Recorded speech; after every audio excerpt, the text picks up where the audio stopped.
morning and welcome to the Morning DNA. I'm Aaron Dyche, the man of a single black shirt. She is Danae Hughes, the woman of a million distractions. And we're here to find out what March 6th, 2023 is made of. We're in March, Danae. Yeah, that's what happens. Time marches on. Yeah, I missed March 4th, which I tend to think is like one of those days that's supposed to be pretty like, it's an awesome, March 4th. You March 4th in life. Oh, right. Yeah. Yeah. But my kid broke her wrist that day, so we're marching forth into the great unknown of broken bones. Do you want to talk about the broken wrist? Yeah, I'm going to probably use it as an inspiration for my topic today. All right. We can go there. Yeah, she's okay. I'm also using my weekend injuries as an inspiration for my topic today. So we're just a mess today. Just a mess. Just an absolute mess. This weekend was absolutely a blur, for sure.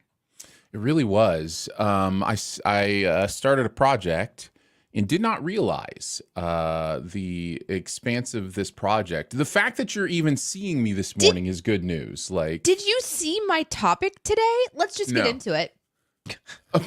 All right. You want to shoe a dough? Well, shoe a dough. All right, let's go ahead. My topic today is, when is a great idea turned into more work than you realized? Today, my topic today is, when's the last time you overdid it? Holy moly, we're just jumping in.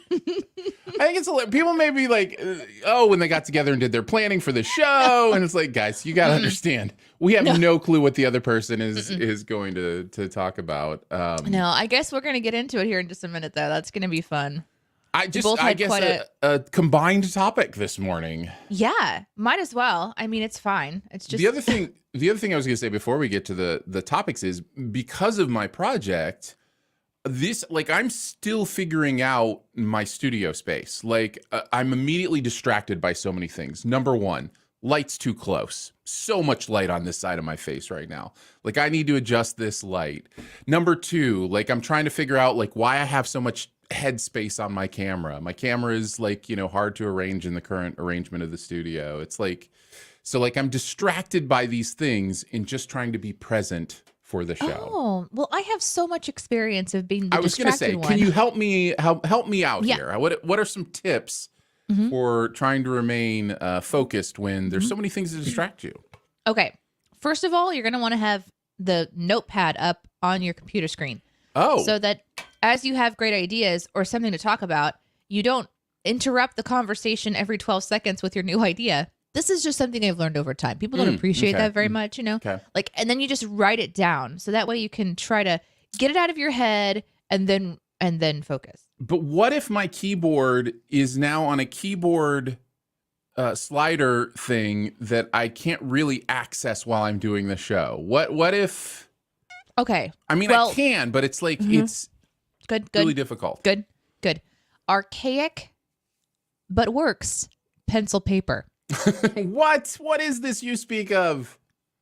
I started writing in cursive in front of Iris, and she's like, "What is that?" It's like magical words. People don't know how to write in cursive anymore. I feel like I know some super cool secret, code. Mm-hmm. I always was obsessed with secret codes growing up. I remember the commercials for maybe was it cereals and such. You would get a special toy or something. Mm-hmm. And the decoders were my favorite because I felt like you would learn.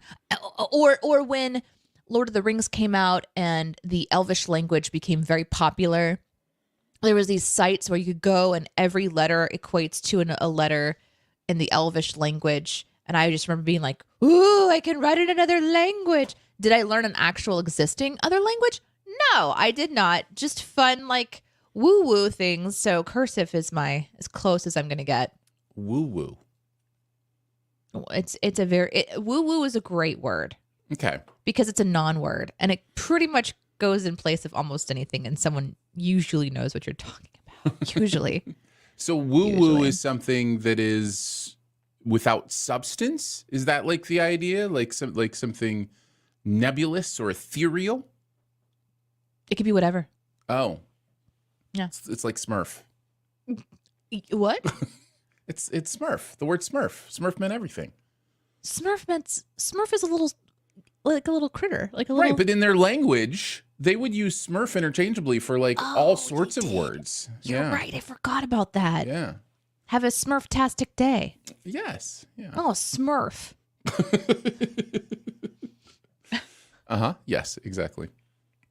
Well, we could just get right into it if you want to. We should. Because I do want to. I'll tell you guys. So as I said, Iris broke her wrist over the weekend, but it's a really quote unquote good break. It's called a buckle fracture. Turns out that my wife told me this last night. When we're little, our bones aren't completely solid yet, so when something goes to break, it actually bulges out. And that is what has happened to Iris's wrist. So on both the radius and the ulnar bone, which are the two bones of the forearm, right at the distal attachment, which is the wrist, on both of them, she has a bulge. And one of them is really predominant. So she's lucky. She also landed on her head, but she didn't get a concussion. So she was head and wrist from a I think like a 4.5, 5 foot drop. So that's not fun, but she's doing really good. So she has to have a little, like, we took her to the, urgent care, and we have a pediatric urgent care, thankfully. So they were very used to working with little ones. And she has a soft cast for right now until we can get in touch with the next doctor who will probably be casting it, like, to make sure it stabilizes while it heals for the next month or so. So we're learning, we're asking questions, we're listening. She is hyper concerned with a couple of things. One being she was told, do not get this wet because it will essentially just disintegrate. And so a droplet of water on it sends her into a panic, which is super fun. So we're trying to kind of like rein her in a little, like, sure, it's good to be aware, but there's a scale here. And then the other one is she was told she cannot like put her finger kind of down into her and itch. She cannot itch. And so she's like, well, what will I do if I itch? And this is where my topic comes into play, everyone. The question is, when is a great idea turned into more work than you realized? I very cleverly answered this question in the moment by saying, well, if you itch, we'll just do an itch dance together. Which I thought was a great way of distracting Iris from... Such a great way of distracting a child who is always itching from not itching. Yeah. So I have volunteered myself just at the drop of a dime whenever Iris has an itch that she can't scratch, that I too shall join her in the itch dance. Thankfully, it hasn't happened very much because she's sort of still wanting to be still. And I think her body is just systems, resources diverted to healing and all this stuff. She's still like a little tired and, it's rough. She's in pain. It sucks.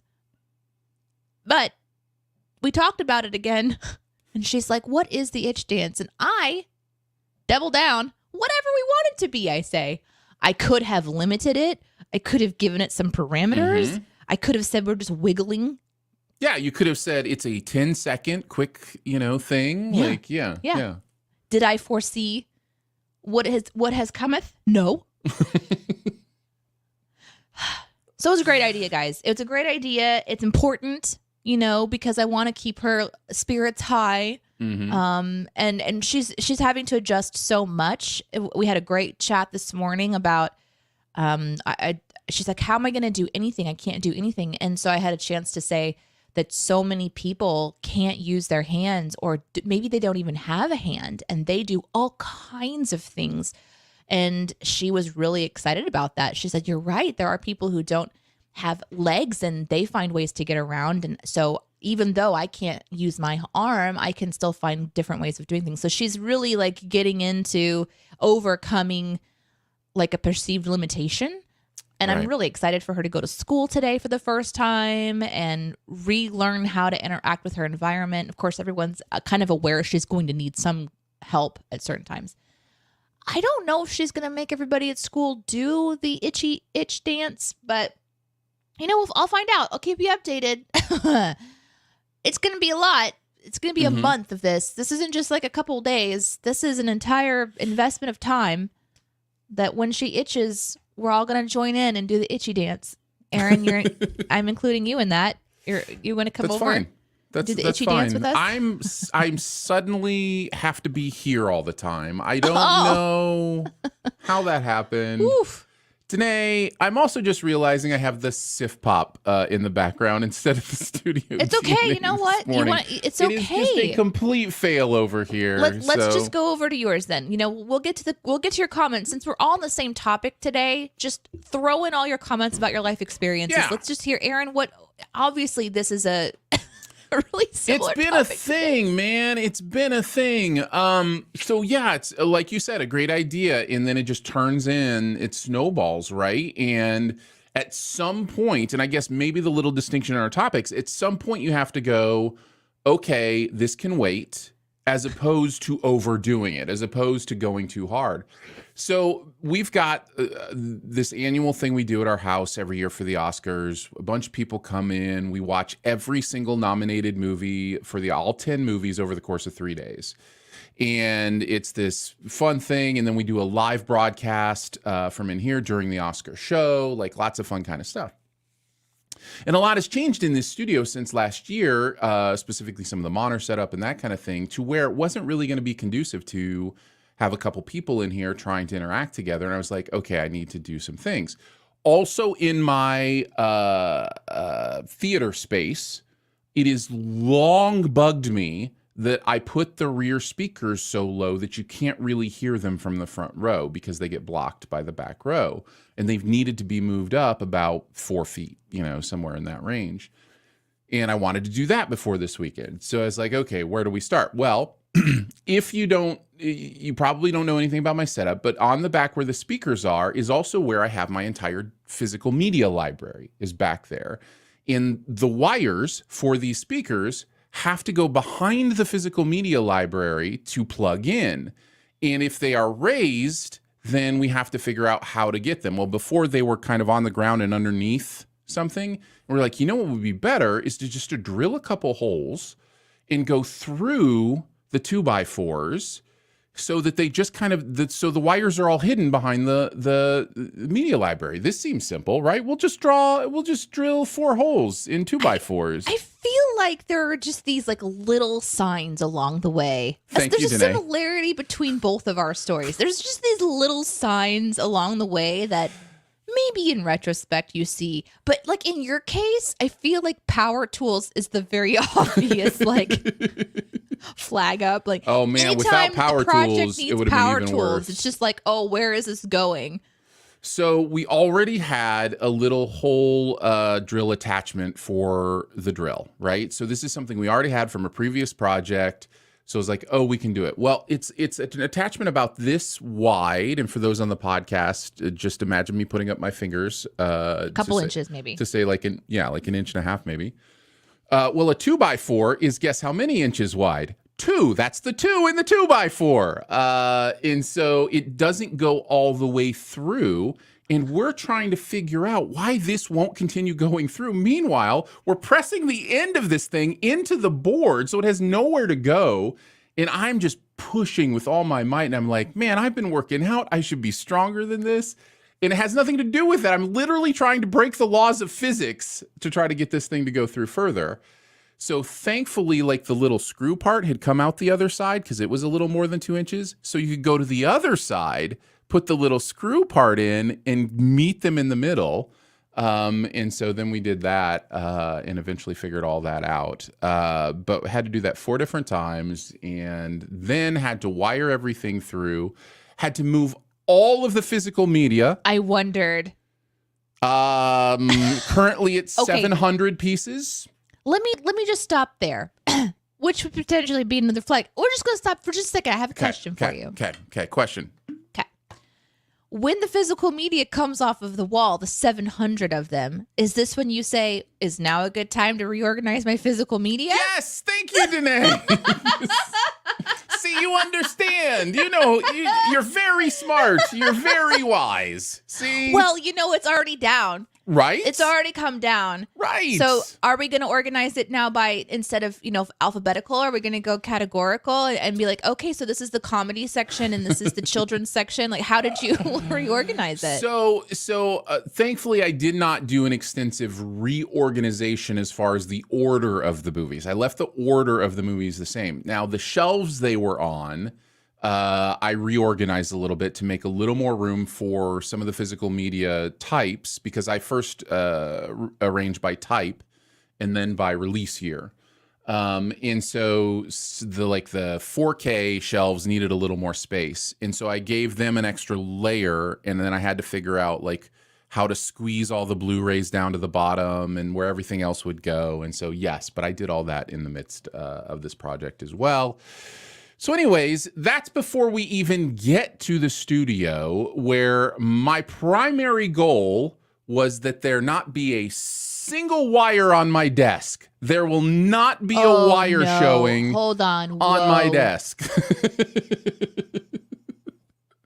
Okay, let's stop right now again. Like this is good. This is good. This is good conversation to have. Let's just dive into your topic fully today, because I feel like also another flag on the play here is unrealistic expectations. I'll tell you what's unrealistic. I got it done. Well, almost. I'm almost here. But it will be done by Saturday. I have a couple more things I needed from Amazon. A couple longer mic cords for one. There's something about like, hey, we're going to lift this piece of equipment, which requires us to move this shelf, which requires us to move all of this physical media, which requires me to potentially reorganize it. That makes sense to me. It would be like looking at my room and being like, you know what I'm going to do? I'm going to make sure that not one beige thing is showing. Well, it's just like, why? Why? Why would you do that? It's just cleaner. It just looks nicer. And honestly, if I have a second person in here, I now have a clear shot to have a conversation with them, as opposed to trying to work through monitors and different things like that. So, and a lot of it had to do with a while back, I mentioned the keyboard thing. I had bought a keyboard shelf because it was just everything was all compact here and there wasn't a lot of room. And I thought, if I have a shelf to put my keyboard on, I can do that. And I'll probably end up getting a Bluetooth keyboard just so I can kind of move it up and down. Because I can use it down here. It's fine, and no cord. And no cord. So that's a win. But next you're going to be like, okay, I'm hyper organizing my computer system. And when I log in, I don't want to actually see anything at all. So you get it. So to get the keyboard shelf on, I had to take the monitor stand off the desk already. And so then it was because I wanted to flip it over to screw it into the table, all this kind of stuff or whatever. So I was like, okay, now is the time to really figure this out. And so I mapped it and figured it out, got the correct length of cords aside from the mic cords, which are the finishing piece that'll come in. So right now my mic cord is like taut to the board, which is on my left over here, which I still have access to it. So it's still there. Oh, it's just thank not goodness on the that you still table have anymore. that. It's not on the table anymore. Nothing's on the table. It looks so clean. It looks so nice. I like it so much. That's nice. Yeah, visually, I want you guys to envision that Aaron is in a little square room. Okay, Yeah. In the middle-ish of the square room is just a table. It's not a desk. Nope. It's just a tall table, and so everything is on the table. So, yeah, it's not really. We don't have desks. We have been like piecing together our studio for 10 years now. Just like, oh, we have this table here. We have this little side thing here. We'll just slide this over here and been making it work. So all that to say, I like how it turned out. I really just wanted, and you know this, you have the same kind of thing. I just wanted a space I want to be in. Like, I didn't want to sit here and think, oh, this, like the mess of these cords is messing with my brain. Everything's on the table. Why is everything so, Yes. And really just even getting the board off the table cleared a lot of that off, because the board has a ton of cords coming out of it, right? And so it's like just getting that down here on its own separate place, out of sight, like that was a big part of it. So now the only cords on the table are for the speakers. but they're almost unnoticeable because they're right alongside the monitor. So, and in about 6 hours, he's going to be researching Bluetooth speakers. Do you really think I haven't already researched that? It's just when you go Bluetooth speakers, the sound quality changes because it has to go through. It's not as good. It's not as solid. We got this. We got this. Yeah, absolutely. Wow. This is like if you give a mouse a cookie, but that was overdid but real it. life. So in fact, I started this project on Friday with the intent of being able to do Sif Pop. Wasn't able to do Sif Pop live this weekend. Like, I'm just gonna do a quick Sift Swift today, probably record and try to get it out so something's in the feed, because it just dominated my life. And by the time I went to bed Friday, I could barely walk. My entire back was just screaming at me just from all the ways I was bending and getting up and down and different things like that. And the drilling and trying to, break the rules of physics with my strength, all that stuff paid a price. Literally laid out in bed all day Saturday. Couldn't do a thing all day Saturday because I could barely move from Friday, and then finished up yesterday, and probably need a recovery day today as well. So yeah, it's wild. Oh man, I overdid it. You definitely overdid it. And it is not the only time in my life I have overdone it. I have, this is a tendency of mine when I have something like that I want to accomplish, I will go all out. So, but I am curious to hear other people's answers to our questions this morning. Well, there is a lot in the chat that has been coming in. Kastrov says, overdoing it. Every time I spend enough time working on it that I only get to the gym at the last possible moment for a halfway decent workout. Mm-hmm. What else have you guys said? Great idea, says Castro. Doing my own home improvement to fill gaps in the baseboard instead of hiring someone. That is another one. The DIY thing is where a lot of this stuff, and I should mention, like, that physical media shelving system, that was a DIY. Like, my wife, I came to her with an idea that I found online, and she was able to put it together. So, and I should also say she helped me with a lot of this. She's incredible that way, even though she's both in a full-time job and full-time school right now. She managed to find some time to help me. That was a good time to put the morning DNA one up in the background. Podcast listener, I don't know if you just heard the Sif Pop artwork that just tumbled to the wall. Somebody should clip that. That's for sure. That was amazing. That was perfectly timed. Mm-hmm. Yes. Mm-hmm. I overdid What it. else we got, Danae? I overdid a chicken the other day. It was dry as heck. Does that count? Yeah, it counts. 100%. No, it doesn't count. That is off topic, but thanks for Lolly telling us. says, this project is probably how I'm going to go when we try to clear out the garage. I haven't started it because it's going to be overwhelming. Yep. I wanted to talk about this a little bit because a couple of those hanging cleaning projects, yeah. I like how you said at one point in time, Aaron, that you mapped it out. Mm-hmm. Yeah, mapping definitely. out certain things is really valuable to do. And I usually do not map out. I go on instinct, which has a whole other set of issues. Absolutely. But I did try to map out a couple of projects the other day, probably about 3 weeks ago. I did a really big house clean. And the only reason that I wrote down my idea was because I knew I wasn't going to accomplish everything. And I just wanted to remember what my main goal was so that when I get lost, I can come back and go, oh yeah, this is where I started. Because my way of starting projects like this is just to get in and then I just go in these spirals. And technically I'm making progress, but it gets lost in other little spin outs. So things are happening and I'm excited about them. And then I get back to the beginning and there's still so much to do at the beginning because I went and got lost. Mm-hmm. So I've kind of learned over time, there's certain ways of mapping kind of almost means just don't go too far down one. It's okay to stop. It's okay to stop. My professional organizer, Teresa, who I haven't seen in quite some time because I had to reorganize my budget, but she had a rule when we would get started. And that is that if you pick something up, you cannot, it's glued to your person until you go find out where it belongs. So if I was to pick something up that needed to go into another room, I then have to walk across the other side of the house and to put it away, which is totally fine because then you're supposed to come back to, your starting point. Mm-hmm. But I would, without Teresa, my anchor, I go to the next room and then it just becomes, I pick up this thing and I just start going just everywhere. So you end up kind of maybe burning energy. We are going to be going and doing some deeper kind of organizational stuff in the garage.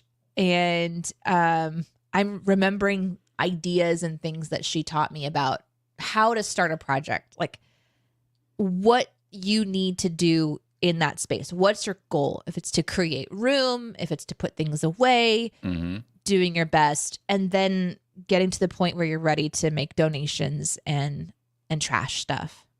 And then the donations go into the car and it immediately goes to the donation, and that's part of your day is going to make the donation.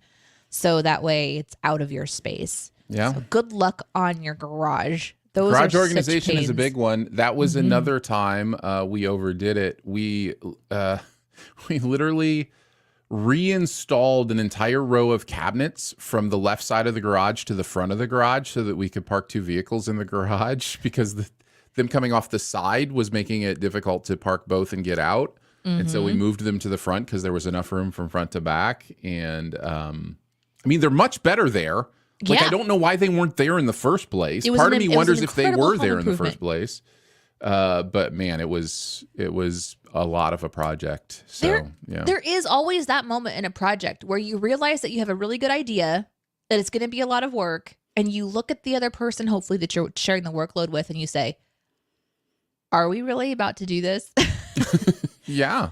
Just take that minute right there and kind of go, "We don't have to," but yeah. Mm-hmm. Yeah. Also, I was finished, continues Castro, with the baseboards months ago, but I used a bad brand of caulk the last time and it started cracking in a bunch of places. No! That's the worst. Gotta be careful of that stuff, I guess. Don't ask me. I don't know anything about home improvement stuff. Yeah. I have a lot of home improvement ideas, but I quickly decide that they are for a professional. And then you have to wait till you can afford a professional. So yeah. Yep.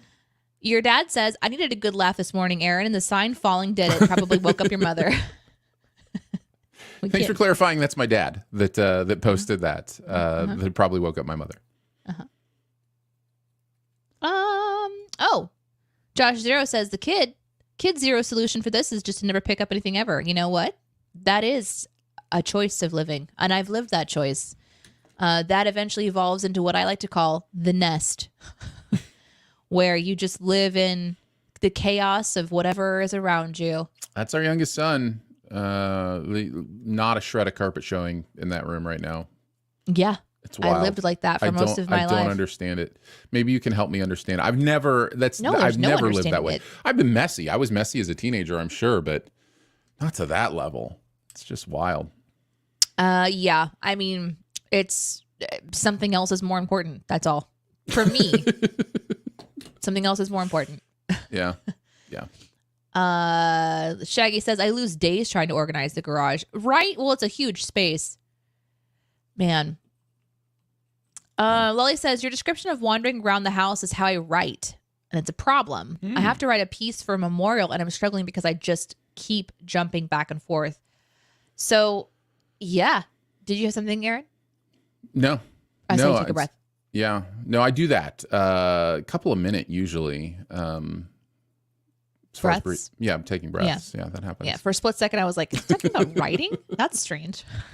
I do write as well. But yeah, that is, it is focus, right? Like it comes down to figuring out how to make your brain focus on a certain thing. And there really is something about just getting in the groove and allowing your mind-body connection to almost not think, but do, right? Like that's what the groove is. That's what the zone is. Whether you've played sports or played an instrument or those kind of things, you know there is a moment where you're no longer thinking about the notes, or you're no longer thinking about the best pass or the best angle on the court or whatever it might be. you're just doing, you're just existing in that mind-body connection, and finding that in writing is difficult. But when you do, it flows, man. It just goes. And then something will take you out of it.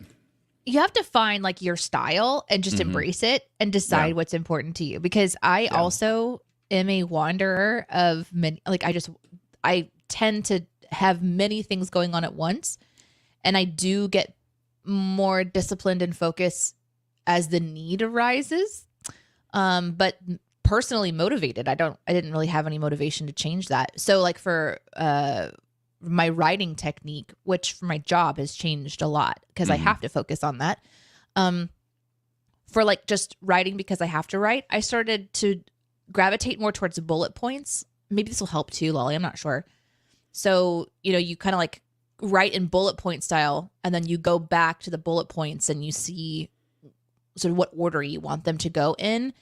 And if you just have like one line and you want to expand on that thought, you just expand on that thought in that same bullet point section. And then by the end, you kind of have essentially like an outline of what you want to talk about.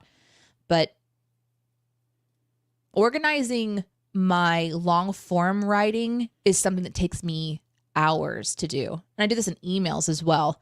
I'll write it and then I'll go back and reread it and shift some things around and decide what order I want to say them in. Where some people can just kind of like sit down and just, they know what they're going to say and the order they're going to say it in. It always takes me many, many, many passes. So I feel this comment deeply. Hi, Moxie. Hi, everybody. It's good to see you guys. Yeah, absolutely. Yes, obviously. This is a big one too, is when the work or when the writing or when whatever has like an emotional like part to it. Lolly, like you're saying, Lolly says, I think I'm resisting the groove because it's emotionally hard. Absolutely. Yeah. So, follow your instincts on it. She said that she's writing a in memoriam, right? Yeah. That's a tough one because you also put that added pressure on yourself of, I have to get this right. Have to get this right. Have to get this right. It means so much to get this right. And I guess I would encourage you to say, if your heart is in that place, I don't think you can get it wrong. You know what I mean? Like if your heart is in the place of feeling so deep about it and so emotional about it, you're not going to get it wrong. You're not going to mess this up. Wherever you land, whatever you end up with, I think that pressure, I hope I can relieve that a little bit because you're not going to mess this up. Yeah. There's no way to write something that will encapsulate a person. No. Fully. You're just going to hit what you are ready to talk about. And no one is going to expect that one thing is going to be like all of it, all that it's needed. Correct. Yep. Yeah. Castro says, I know I should outline more when writing, but it's just not natural to me. I like being able to go in directions that don't flow from rigid structure. Yep. Everyone has just like a different way. And I think once you kind of embrace that this is how you are, for me, I've noticed that my growth comes out of like those natural moments. So for example, having been the person that lives in a nest of items, especially when I was living with my mom and dad as a kid, I didn't have any rules about my room. My mom and dad didn't say like, you have to go put this away. It was just, your room can be whatever you want it to be, as long as I have a path to get to the closet so that I can get to your clothes. That's it. So there was just a path. That was all. And that's all I needed. Now, every single day I couldn't find my shoes, and every single day I was stressed out about finding things and where they go. And, so it just, as time went on, my motivation to shift and change was the ease with which to find the things that I was looking for. And that helped me a lot. And I still have a huge journey of keeping up with the routines of things. I'm not very good with routines. It's the same with writing. It's the same with all kinds of stuff. We just sort of start where you are. You start with your environment that you're raised in. You start with your natural instincts, and then you just evolve and work on the things that are really powerful for you. So, yeah. 8 says, my room was tiny. If I had anything on the floor, I wouldn't have been able to walk into it. Yeah. So like your environment helps to kind of grow you as a person. That. Yeah. Yeah. Absolutely. Same with you, Aaron. You like your office is like, you don't really keep a lot. So it's kind of like your sanctuary. So like what you said earlier about the motivation to want to go in and sit in a space and work. That's a huge, huge thing. Mm-hmm. So I completely understand that that's a good motivation to do the work. But how do you know when you're overdoing it, Mare? When do you stop? You know, like when do you like quit?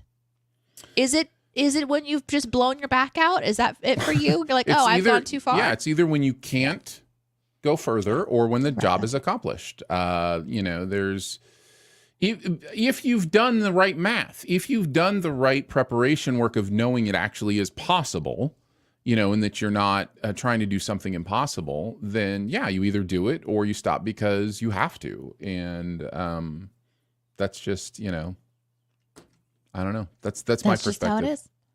The other time, one of the other times that the story I tell about overdoing it is when I played basketball in high school. There was an invention that came out called the strength shoe. The strength shoe. And what the strength shoe was a pair of running shoes that had like a platform on the toe. So I'm looking at this. I'm gonna bring up a picture. So it had a platform on the toe. So when you would walk or run or work out in these shoes, you would really work your calf muscles because they would have to do a lot of the work of keeping your body upright that your heels would usually do. So your calves kind of take the place of your heels. And so the idea was if you would wear these shoes, you would be able to jump higher, run faster because, you know, your calves would get larger. Yes, that is the strength shoe.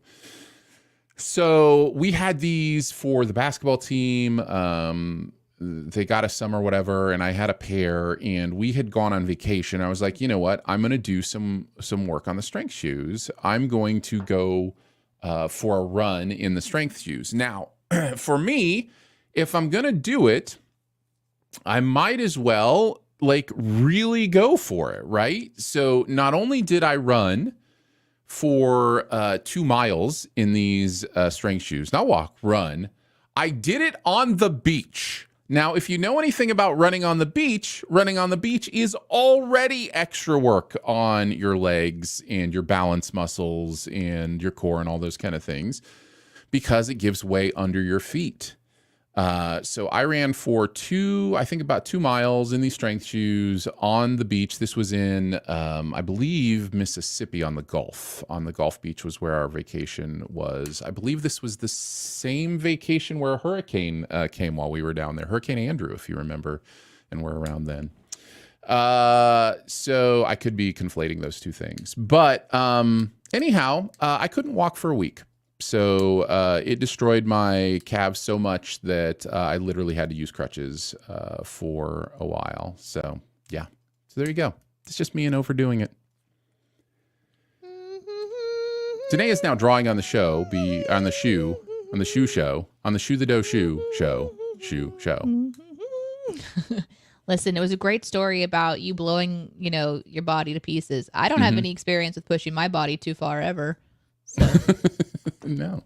I've never crawled to the microphone to do the show before. Saying attempted to. It can do it. Yeah, you did. I literally just stood in front of you. It was just like, stop. Danae, stop. You are going to rest. You are going to rest right now. You're literally crawling around on the floor.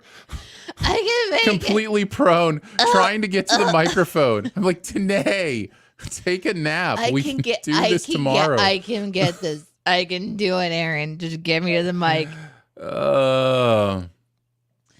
Yeah.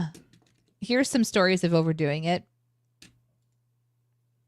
In sports and stuff, I was never the most athletic, but when practicing, I would give 150% to the point of passing out quite frequently from exhaustion.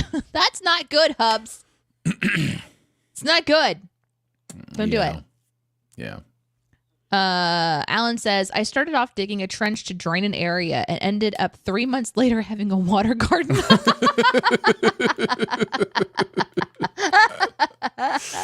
The project just kept growing. Needless to say, I overdid it. Mm-hmm. It was a beautiful water garden, though. The end result was great.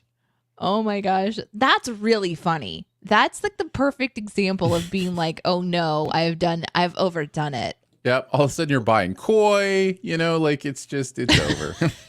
Yeah. Another flag when you're deciding to buy something living when you originally started was just needing a water spout. Yes. That's a good, Yes. good Just gauge. need to drain something. Why am I at the fish store? Oh my gosh. Oh man. I did want to say this was from Lucas as well, but to what extent is perfectionism and overdoing it, or are they the same thing? And this might be a good transition into our you questions. Sure. So why don't you guys go ahead and any question goes. You guys can ask us anything at all, and we will answer as many as we can. Just put a you before your question so that we can kind of pin it, and we'll just take the show into the you question era. The new question the new you, the Shoe. you new shoe.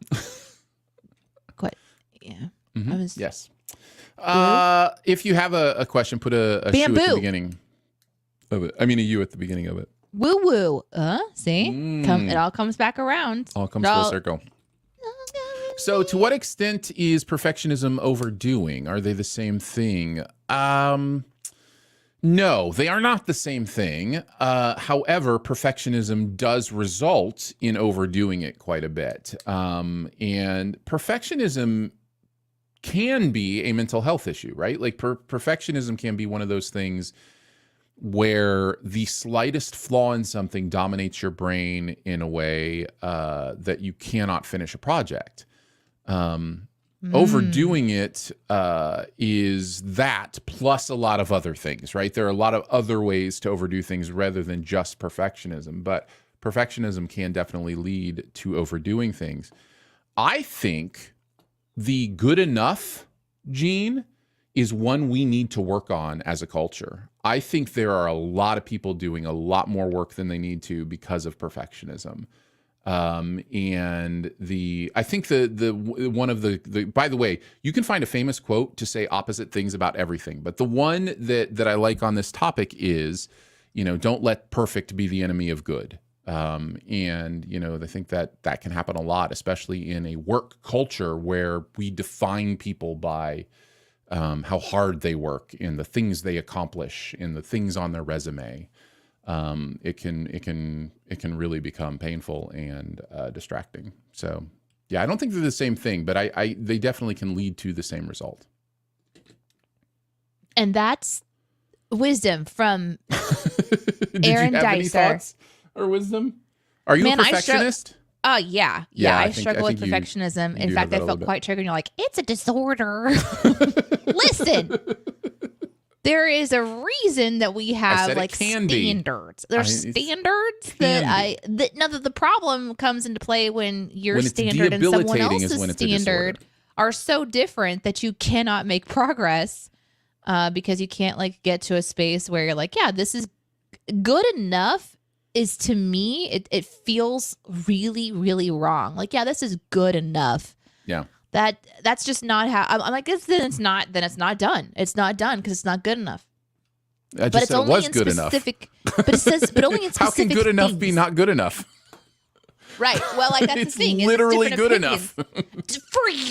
For guys. I apologize if this is getting uncomfortable. We are now entering into a part literally, of the you show just said good enough is not good enough. Like good enough does not equal good enough. How is that possible?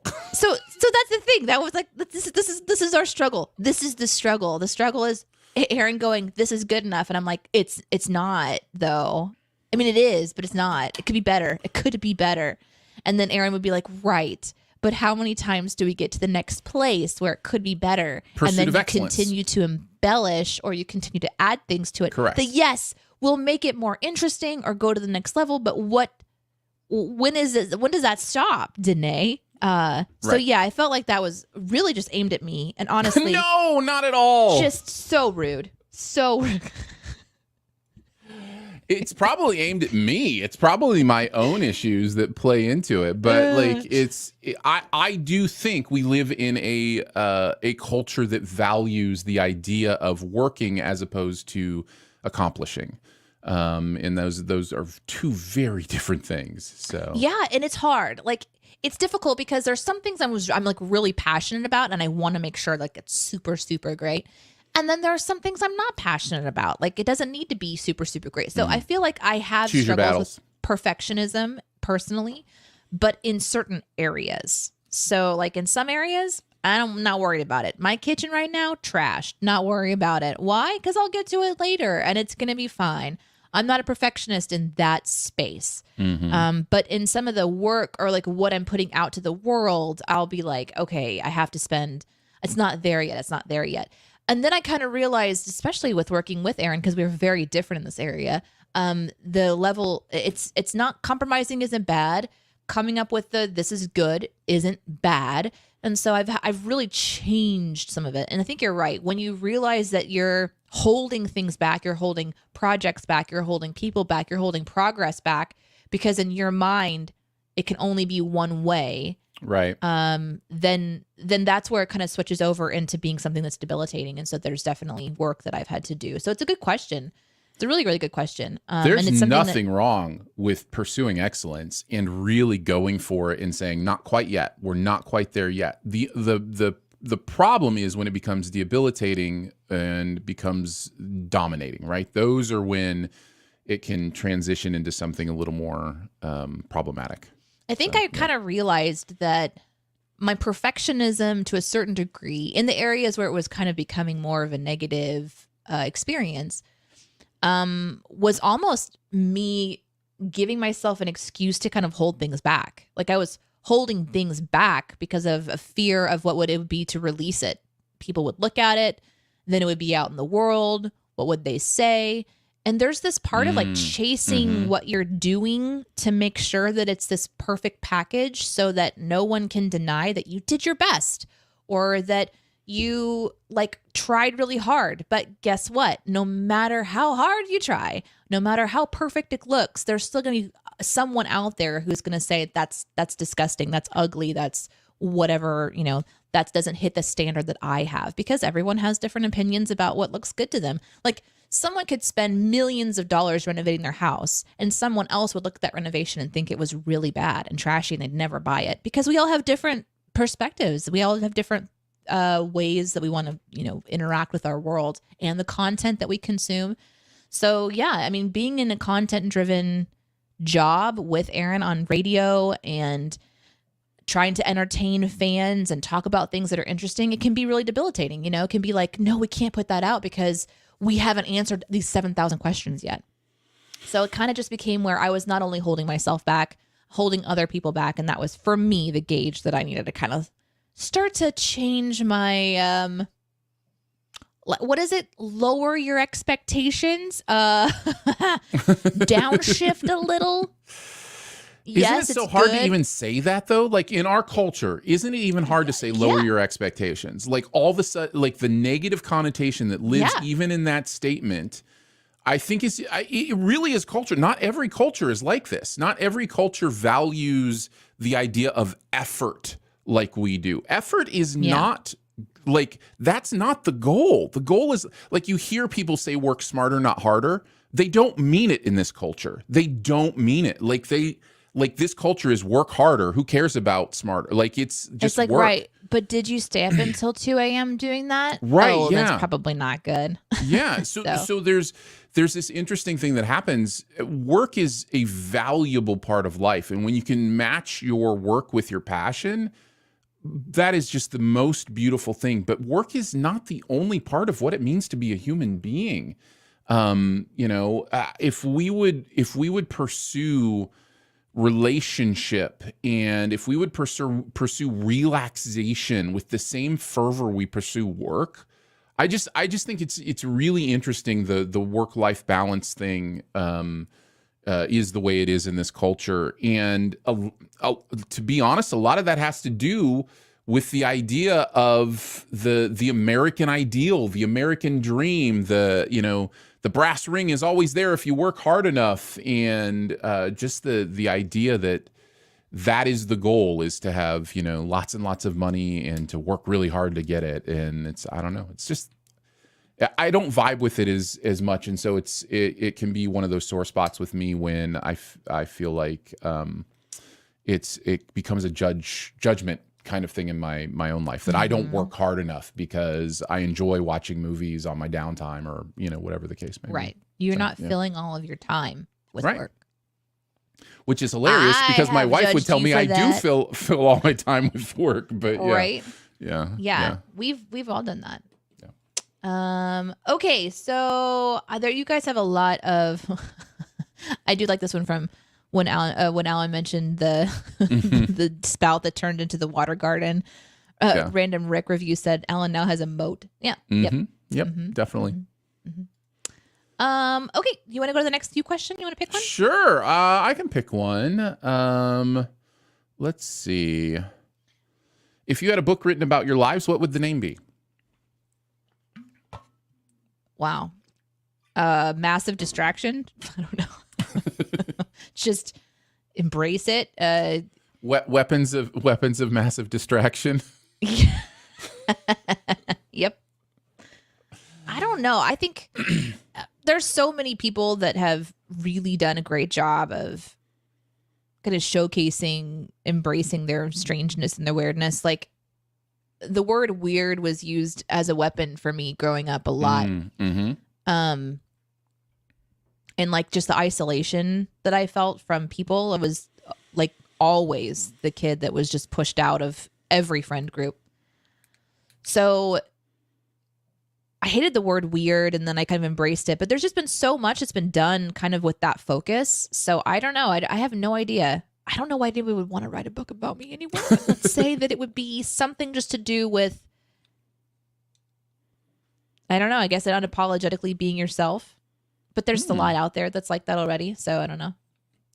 Well, that's hard. That's hard though. If you start to think about what would your unique book be, that's how my brain is. Right, but it's unique because it's your life. Like, it's a book about your life, and you are unique. So there's not. Go ahead. This question reminds me of when someone's like, "Hey, will you help me with my podcast?" I'm like, "Why? There's so many other people out there that do this, And they're like, "Well, because I like how you say it. I like how you talk about it." I'm like, "All right, I can understand." Well, then tell people about my podcast. Why are you trying to start your own? If you like how I say it. What about you? What would your book? What would the name be of your book? Walking Contradictions. I don't know. Like, it's hard to say. What the name? Like, I think one of the hardest things to do is to be self-aware enough to know what defines you, to know what defines your life. And I have aspirational ideas of what I would like that to look like, or what that I would like that to be. But that doesn't mean that's been my actual, the definition of my life. Yeah, I don't know. It might be something about. Oh my God. What if the title of our book is just, I don't know. That's just the title. I was literally about to go down that direction, Danae. I think I would like the title of a book about my life to be about uncertainty, to be about the idea that to truly embrace your life is to embrace how little you know. That is absolutely, in my opinion, the key, is to question, continue to question, and when things change, to change what you believe. There's it's okay to change your mind. Way too much investment for people to stay locked in to things they've decided, and or been told or been taught, and yeah, I think there is such power in the pursuit of truth and what that is. So yeah, something along those lines. Okay, I got a question. What do you think about my shoes? I'm still painting on them. Yeah, it reminds me of like an 80s commercial.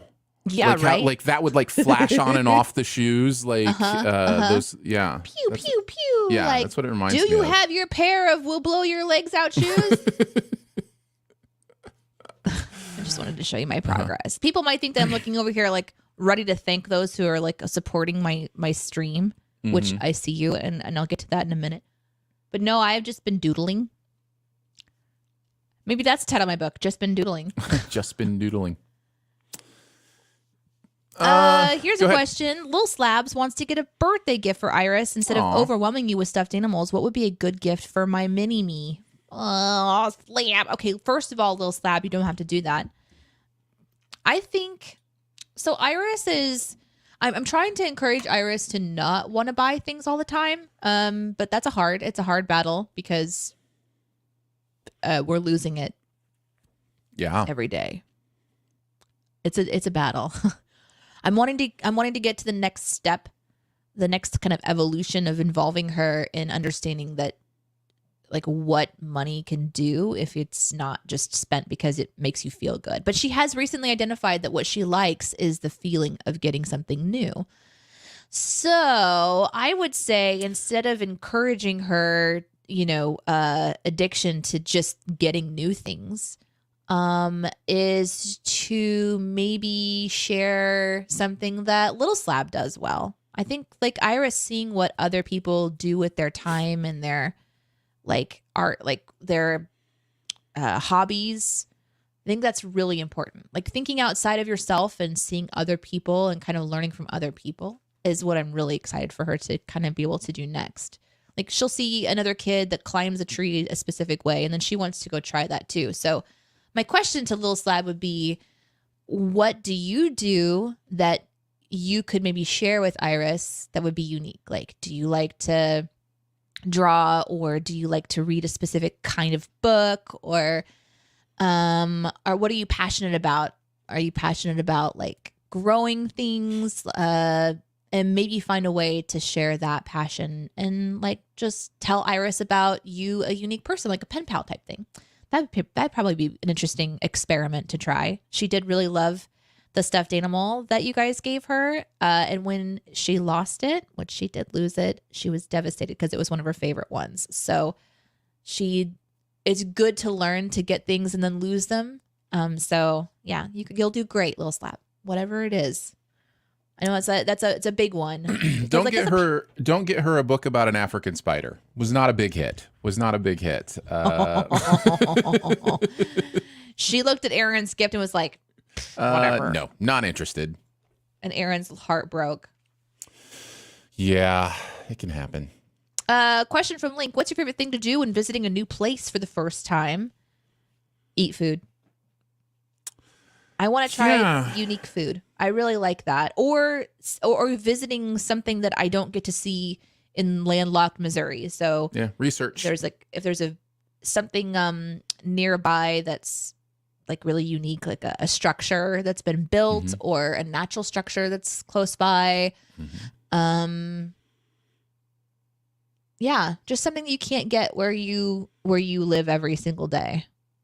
Yeah, I am always in Curiosity Brain. And so Curiosity Brain is like, what can I learn or see or experience here that I can't learn, see, or experience anywhere else? And so that's my immediate research if I'm somewhere new, is what makes this place interesting, what makes it unique, and how can I see/learn/experience that? So, yeah. Definitely. This one's for you, Aaron. Do you follow Dan Murrell on YouTube? I know he has collabed with CS CinemaSins in the past. He has a great Oscar video out at the minute, and I've always thought about a conversation between you guys. It would be great. I would love to talk to Dan. I'm aware of Dan. I don't necessarily follow his stuff, as in I haven't seen the video you're talking about. I have seen occasional videos from Dan. He strikes me as intelligent and passionate about a lot of the same things I'm passionate about. I would love to have a conversation with him about award season. So feel free to put that in his brain, and maybe I'll reach out and see if he wants to come on Sif Pop. But yeah, he seems like an awesome dude. I know he's been on the CinemaSins podcast before, and so I know he does have that connection. I just haven't had any individual personal contact with him. So yeah. And our last question for the day: what should I cook for dinner? I am out of ideas. do you want to take a trip to the grocery store, or are you trying to you're going to need to give us some ingredients as inspiration, Shepherd's pie. Oh, there you go. You're going to need lard. Is she making her own crust? I don't think there's crust in shepherd's pie, but it's a nice. Oh, that's right. It's the one that has potatoes. Yes, it's got mash and meat and cheese and carrots. Carrots. Mm-hmm.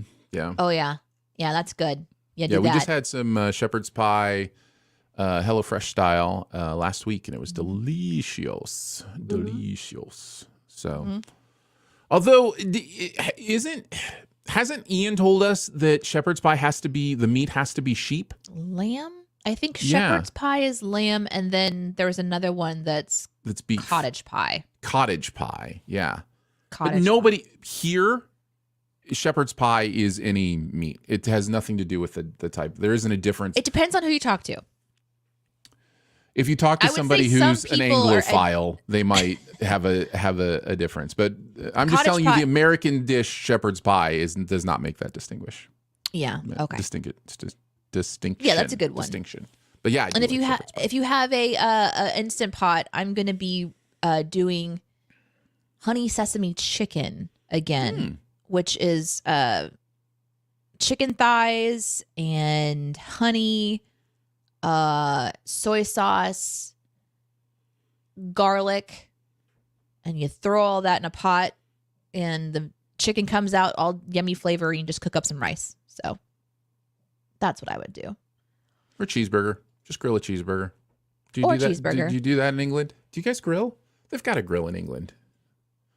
I get the sense that burgers like this American thing, but I'm sure it's like across cultures by now, hasn't it? I want to say thanks to Skoke and Mafletta and CEO for following today, and also to Slenderman and Slab and Katrar for your continued support over on my little Twitch channel. You guys can connect with Aaron and I in a multitude of ways. We obviously do this show every Monday at 9 a.m. Central, and someday we'll do some days. That's the goal. Someday. That is the goal. How many years do you think it's going to take us to do the some days? I think 15 years from now, when I'm... Is anyone going to listen to our show? When I'm in my 60s. No. Oh Listen. I'm in my 60s. You're in your 50s. Prostate. We will be getting up every morning anyway, just because when you're old, you get up early. And we'll just hop on for an hour as old people and just shoot the breeze. And if anybody wants to, to watch, they will. And then it'll be every morning.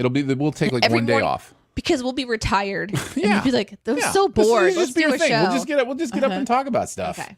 All right, cool. So, yeah. You can connect with me personally over on my Twitch or on Twitter at Danae Says. Aaron's at Aaron Dicer. You can also follow our show mutually at the Morning DNA, which is, I think we have Aaron and Danae as our Twitter there.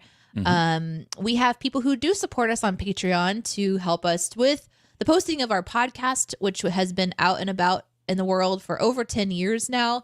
And you can go back and listen to our conversations literally from 10 years ago and kind of hear the evolution of Aaron and I's journey as people doing a show together of some kind. It's wild. Will be 11 years. In May. We're coming up on our 11th anniversary. So, we continue to be open to your guys' ideas. Thank you for sharing them with me, including a link wanting to know if we're going to be doing Mario Kart. We love the idea of doing all kinds of things with you. It all comes down to time, as Aaron and I obviously have careers to manage and families and everything, but we love... Remember that whole work-life balance thing that we talked about earlier? We're trying to figure it out. Love this outlet because it's a place for Aaron and I to continue to do the craft that we do together and that we've been doing together in some form or another for 11 years. Yeah. So thanks for being here with us as we chat and hang out. We'll see you guys next Monday or Sunday. I am going to raid today, guys. Oh, cool. So we can hang out for a sec. No more cockroaches. What? No more cockroaches. Oh, because of the raid. Yeah. That's clever. It sounds so much like you mean it when you say it that way. Yeah. No, I meant it somehow deep down inside. Somehow deep down inside. I think. Yes, Lucas, we are on Google Podcast.